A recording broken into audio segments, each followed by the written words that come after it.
ഞാനൊരു army റിക്രൂട്ട്മെന്റിൽ attend ചെയ്യും. അതിൻ്റെ ഫിസിക്കലെല്ലാം കഴിഞ്ഞു. അപ്പം മെഡിക്കലിന് വേണ്ടിയുള്ള പ്രിപ്പറേഷൻ ടൈമിൽ എൻ്റെ അമ്മയുടെ ചേച്ചിക്കും അമ്മയ്ക്കും ഭയങ്കര നിർമ്മം തന്നെ ഇവിടെ കൊണ്ടുവരണമെന്ന്. കാര്യം എന്ന് വെച്ച് കഴിഞ്ഞാൽ ഞാൻ അത്യാവശ്യം ദേഷ്യപ്പെടുന്ന ഒരാളാണ്. ചില സമയത്ത് എനിക്ക് കൺട്രോൾ കിട്ടാറില്ല. വീട്ടിലാണെങ്കിലും പുറത്താണെങ്കിലും മൊത്തത്തിൽ ഞാൻ ഒരു ടെമ്പർമെൻറ്റ് എപ്പോഴും കാണിച്ചിരുന്നു. അപ്പോൾ എൻ്റെ അമ്മയ്ക്കൊരു വിശ്വാസം ഉണ്ടായിരുന്നു, ഞാൻ എന്തെങ്കിലും ഇവിടെ വന്ന് ഈ മണ്ണി ഒന്ന് കാല് കുത്തി കഴിഞ്ഞാൽ എനിക്കൊരു മാറ്റം വരും, മാതാവ് പിന്നെ ഹോൾഡ് ചെയ്തെന്നുള്ളൊരു ചിന്തയുണ്ടായിരുന്നു. അപ്പോൾ അവർക്ക് കൊണ്ടുവരാനായിട്ടുള്ള കാരണങ്ങൾ നോക്കിയിട്ടും എന്നെ ഒരുപാട് വട്ടം വിളിച്ചിട്ടുണ്ടെങ്കിൽ ഞാൻ വന്നിട്ടില്ല. ഞാൻ വരത്തിലാന്ന് ഞാൻ തീർത്ത് പറഞ്ഞിട്ടുണ്ടായിരുന്നു. അമ്മ 2017 എൻ്റെ ഉടമ്പടി എടുത്തത്.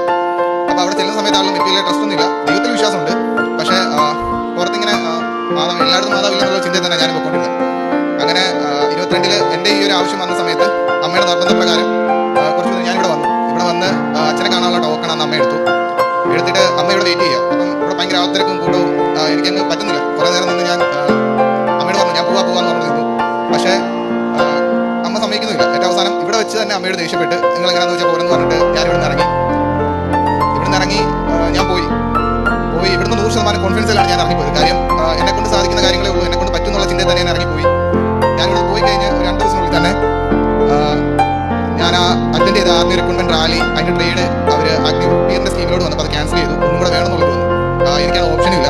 കാര്യം എനിക്ക് ഏജ് ഓവർ കറക്റ്റ് ടൈമിലാണ് ഇത് ഞാൻ അറ്റൻഡ് ചെയ്ത് എനിക്ക് കിട്ടിയത്. ഫസ്റ്റ് സ്റ്റഡി അവിടെ നിന്ന് തന്നെ കിട്ടി. രണ്ടാമത് പിന്നീട് അങ്ങോട്ട് എനിക്ക് തന്നെ അറിയത്തില്ല ജീവിതത്തിൽ എന്തുമാത്രം ഞാൻ കോൺഫിഡൻസ് ആയിട്ടിരുന്നു. അതിലുപരിയായിട്ട് എനിക്ക് സങ്കടങ്ങളും സമാധാനക്കേടും വിഷമതകളും എനിക്ക് തന്നെ പറ്റാത്തൊരു സാഹചര്യം. 100% കോൺഫിഡൻസ് ഇവിടെ നടങ്ങിപ്പോയി. ഞാൻ പിന്നെ അതിൻ്റെ ഇരട്ടി ഹോപ്പ് വെച്ചിട്ടാണ് പിന്നെ ഇവിടെ തിരിച്ചു വരുന്നത്. ഇവിടെ വന്നു അമ്മയായിട്ട് ഇവിടെ വന്ന് ഞാൻ ഉടമ്പടി എടുത്തു. ഉടമ്പടി പ്രകാരം മുന്നോട്ട് കാര്യങ്ങൾ പൊയ്ക്കൊണ്ടിരുന്നപ്പോഴത്തേനും ജീവിതത്തിൽ നഷ്ടപ്പെട്ടതൊക്കെ തിരിച്ചു വന്നു.